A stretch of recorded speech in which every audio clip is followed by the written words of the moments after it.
स्वर्णलंका के लोग चांद की रोशनी से अपनी ऊर्जा प्राप्त करते थे। लेकिन एक रात चांद का प्रकाश मंद पड़ गया और महल की रानी देवयानी अचानक लापता हो गईं। नगर की सबसे बुद्धिमान संत मां सत्या ने भविष्यवाणी की थी कि चांद की परी ही इस संकट को टाल सकती है। उस रात जब लोग निराश हो चुके थे, एक सुनहरी रोशनी आकाश से उतरी। वह थी संध्या, चांद की परी। उसकी आंखें तारों जैसी चमकती थीं और उसके पंखों पर चांद की रोशनी का जादू था। संध्या को जल्द ही पता चला कि क्रूर दानव वल्गार ने रानी को चुरा लिया था और चांद की रोशनी को अपनी काली गुफा में कैद कर लिया था।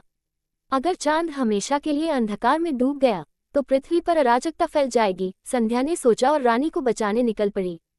वल्गार का महल पृथ्वी से बहुत दूर अंधेरे ग्रह क्रोमोस पर था।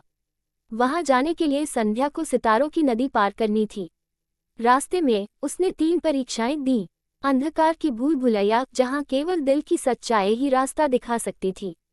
निशाचर राक्षसों की सेना, जिनसे बचने के लिए संध्या को अपनी चंद्र शक्ति का उपयोग करना पड़ा। वल्गार की छाया, जो भय दिखाकर लोगों को कमजोर कर देती थी, लेकिन संध्या ने उसे अपने साहस से हरा दिया। जब संध्या वल्गार के सामने पहुंची तो उसने देखा कि रानी देवयानी एक जादुई पिंजरे में कैद थी।